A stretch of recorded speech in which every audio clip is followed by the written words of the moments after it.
A little while ago, I showed you all how to make brown butter, a product you could keep inside your kitchen for a whole bunch of uses. From sauces to roasting to confections, you've got a lot of options when it comes to its applications.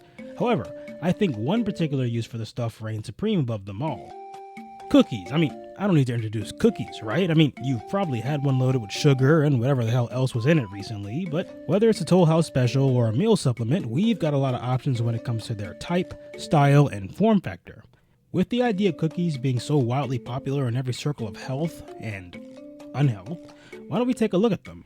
As a staple of the everyday world, we can certainly spice them up a bit to make something really good here.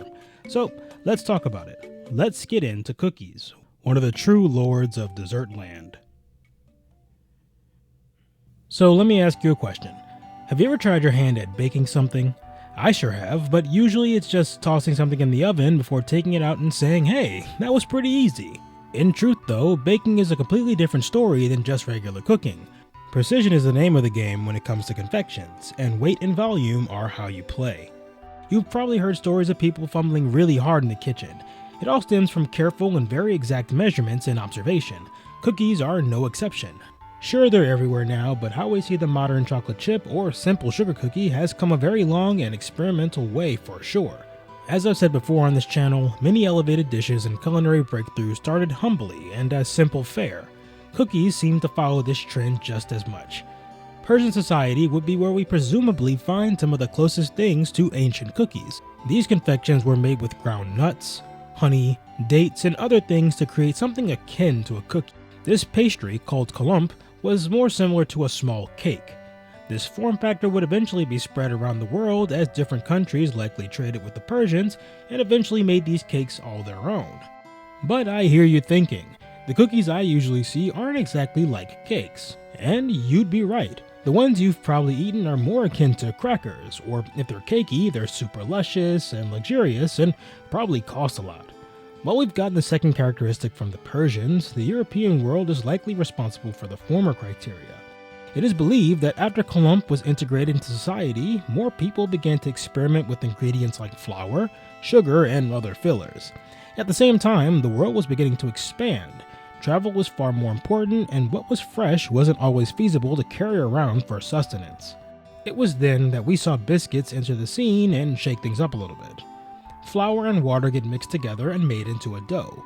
This is then baked to get literally all the water out of it until it's so hard you can actually crack your teeth with it. While there are other variants, hardtack would be used as a staple food source for the traveling man. As the world expanded, biscuits would be sweetened with sugar or speckled with nuts or fruits given their low moisture content. It helped these cookies stay fresh for longer periods of time, like their biscuit cousins. As we get a hold of various spices, we really see cookies start to take shape. In Europe, biscuits like this likely belonged to the wealthy. Sugar was a luxury and thus needed to be traded to get to the empires abroad en masse. However, the Americas had access to sugar more readily, and the cookie scene began to explode as a byproduct. Because the ratio of sugar, type of sugar added, and even the order of ingredients added are a huge factor in what cookies end up like, there was also a lot of chance to experiment and get all these recipes down pat. Sugar and sugar accessories were added to flour, eggs, and spices to make strides in the production and manufacturing of cookies at large. Cookie production saw a huge increase at one point, and things like Chips Ahoy or Hydrox, oh wait, we aren't that old, Oreos, and companies like Nabisco and Nestle are now at the international face of cookies. Even the use of chocolate and other items were made popular in the Americas and spread here and beyond. With all this expansion, no wonder we have such an interesting array of cookie types and recipes. It's pretty astounding. Nowadays, cookies are made from all kinds of things and have a bunch of different ingredients in them. Some cookies are stuffed with Nutella or flanking a wheel of ice cream to make a sandwich. Some are viral crazes that are packed with sugar and feel more like raw dough, and some are commercialized and processed to make sure the cravings hit you just right. And to think, all of this came from a craving of the sweet stuff your body needs to give it just one more kick through the day. I guess that sleeve of Oreos has a lot of history. It just goes to show, without the expanse of the world, we'd probably be seeing cookies in a whole different and far less delicious light. While there are many different cookie types, settling on what to make wasn't very hard in my mind. We'll be working on 2 different recipes today, all of which require basic kitchenware in order to make it happen. The most important part is the dough. Changing different ingredients and ratios will make your cookies change shape, texture, or color. Because of this, I'm going to follow 2 recipes from Scientifically Sweet, whose links I will provide down below so you can see the ingredients list. However, I'll be changing 1 or 2 ingredients in the recipes, so feel free to follow along with me as well. So, we'll start with an old classic, chocolate chip. And as many things, let's start the process the night before. So, this is probably the most comfortable you've seen me in front of the camera. Since I'm doing this before bed, you'll just have to deal with it. Cookies need a couple things in regards to ingredients, one of which is butter. We're going to start by browning 10 tablespoons of unsalted butter. This process was explained in my video on how to make cornbread, which you should go watch after this one to get you up to speed. To summarize though, we're just going to heat the butter up and cook it gently until the milk solids in the butter begin to turn golden and toasty. Once this is achieved, we'll put it in a heat-proof vessel and set it in the refrigerator for an hour or so. When the butter has re-solidified, place it on the counter overnight along with 1 large egg. We will then bid this adieu until the wee early parts of the morning, where we will begin our dough making process. Good morning, I hope you slept as well as I have, which was not super good. But we have a job to do, so let's just hop to it. I'm going to measure out all of my dry ingredients first before we do any mixing. To start, we'll measure out 1 3/4 cup or 250 grams of flour, 3/4 teaspoons of salt, and 3 1/4 teaspoons of baking soda. The salt content sounds high, but the recipe initially called for salted butter, so we're compensating here. Give this a quick whisk to combine and set aside. Next, to another bowl, we'll add 80 grams or 1/3 cup and 1 tablespoon of white granulated sugar, as well as a packed 3/4 cup or 165 grams of dark brown sugar. Now comes time to mix this all, and to do that, I'm going to introduce something I've had for a while, but I'm finally able to share with you all. This is a stand mixer, something I've wanted for a very long time. This thing can make a number of recipes far easier and will make our cookie adventure a smooth one. If you don't have one of these, you can emulate all of the steps we're going to be doing with a very large bowl and a wide rubber spatula. The recipe on the website actually goes into depth with hand mixed instructions, but since we have some mechanical assistance, we'll go through that here. We'll begin by adding both of our sugars to the mixing bowl and using the paddle attachment, which I forgot to use, to mix the butter and sugar together for a minute or so on medium-low speed. Next, we'll add a teaspoon of both vanilla and honey to the mix, as well as 1 egg, and mix until these ingredients are nice and integrated, almost like a paste. Next, we'll slip in our dry ingredients and mix until the flour is incorporated for the most part, about 2 minutes or so, before stopping and scraping our bowl a bit. Next comes the chocolate.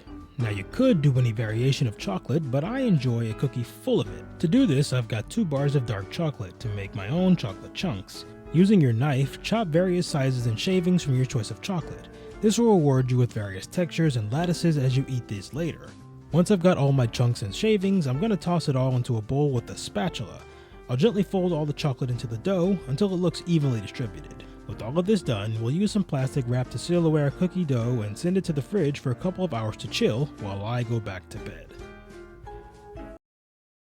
Alright, it's been half a day, and the cookie dough has put in a hard 8-hour shift in the refrigerator. Next comes the actual baking. We'll go ahead and let the dough warm up for a bit. I let mine warm up for 35 minutes, while we turn the oven on to 350 degrees Fahrenheit or around 175 degrees Celsius. With a 1 1/2 ounce scoop, we'll take our cookie dough and plop it onto a parchment-lined baking sheet into balls. If you don't have something like this, just divide the dough into 16 balls and place them on the same parchment-lined baking sheet. By the end of this, I had plenty of chocolate in the bowl, and I was adding shards of chocolate all over the dough to give the balls some interesting architecture to build on. Once the oven is ready, we're baking these bad boys for around 9 to 11 minutes. When the cookies have gotten slightly brown on the edges, we'll pull the cookies out and let them cool on the baking sheet for around a minute or so before transferring them onto a wire rack to cool completely, which I completely forgot to do on this venture. When they're cool enough to handle, we'll finally give them a taste test. I sprinkled a bit of kosher salt right on top of these cookies, and I have to say I loved every second of this experience. The chocolate was set into various pockets all over, and while the cookie was falling apart, I didn't really care. It was heaven in literally every bite. That extra bit of salt made the whole recipe pop and give it a nice balance to the sweetness of the sugar and chocolate ratio. This is probably one of the best cookies I've ever made, but wait, we still have one more recipe to get to, right? Well, let me finish this off screen and we'll move on to phase 2. I'm browning more butter and setting out an egg the night before just like last time and waking up a little bit later to do this one. Once we're ready to tackle this one, we'll begin like before, adding 180 grams or 1 1/4 cup of flour, a half teaspoon of baking powder, a 1/4 teaspoon of baking soda, 1/8 teaspoon of ground nutmeg, and 3/4 tablespoon of salt to a bowl. We'll give it a whisk to combine and then add 65 grams or 1/3 cup of sugar and 110 grams or half a cup of packed light brown sugar to another bowl. We'll set up the stand mixer and add the sugar into the mixing bowl. I'm also measuring out exactly 125 grams of the brown butter we made earlier and putting it into the bowl and setting the mixer to medium-low. While this is mixing, I'll also add 1 teaspoon of vanilla extract and a half a teaspoon of lemon juice, waiting until the mixture lightens and turns into a bit of a paste. We'll next add the room temperature egg and allow the mixture to fully thicken. When the paste thickens, we'll stop the mixer and add all the dry ingredients and get back to mixing until it's evenly incorporated. With all of this done, we'll cut the mixer, clean the sides of the bowl, and send this mixture to the fridge for a chilling session. After a couple of hours in the fridge, our dough is ready to be put into the oven. As we let the dough warm up, we'll turn the oven 350 degrees Fahrenheit or 175 degrees Celsius and mix up the final bit that makes snickerdoodles so good. Now you don't have to do this particular step, but I remembered I have a spice grinder, so I figured I can make my own cinnamon powder. All we gotta do is add our cinnamon to a dry pan and turn our stove on to low. We'll monitor the smell and color of the cinnamon bark, allowing it to toast for a few minutes until the whole house smells like a cinnamon roll bakery. Once the cinnamon is nice and fragrant, take it off the heat and place it into the spice grinder where we'll then blitz until we have ground cinnamon. Again, you don't need to do this, but I do have a grinder, so why not? To a bowl now, we're adding 42 grams or 3 tablespoons of granulated sugar and 1 1/4 teaspoon of ground cinnamon. Give this a quick whisk to incorporate and we're now ready to bake. Like before, add parchment paper to a baking sheet and use a 1/5 ounce or 3 tablespoon scoop to make little dough balls. Once the balls are formed, we'll put each ball into the cinnamon sugar mixture, rolling and pressing lightly before reshaping and re-rolling the dough in the mix until it's nice and coated. Place each ball evenly on the baking sheet and toss them in the oven for around 9 to 13 minutes. When they're done, pull the cookies out of the oven. Mine spread a little bit, but that shouldn't be a problem. We're going to set them on the counter to cool for about a minute before placing cookies onto a wire rack to cool completely before we dig in. Listen, I'm a chocolate chip guy, but if you need a quick recipe that doesn't take very long and is very delicious, you cannot go wrong with this. I love the chewy texture, the insanely pronounced cinnamon flavor we got from our toasting, and I also love how slightly tangy this cookie is. It's a bit creamy from the chewiness, and it made me slam the counter a few times. I have to say, I'm going to have to make these again. Both recipes I'd highly recommend, and they will be in the description down below if you want to tackle them. Just adjust for brown butter like I did for the chocolate chip, and you should be golden. Cookies are a comfort for everyone. You can make them in any form factor with any taste preference you have in mind.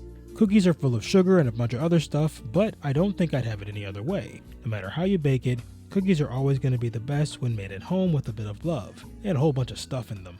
And with that, that's the end of the video. I hope you enjoyed it all, and if you like to try these recipes or want to tell me about your favorite cookie, tell me about it in the comments down below.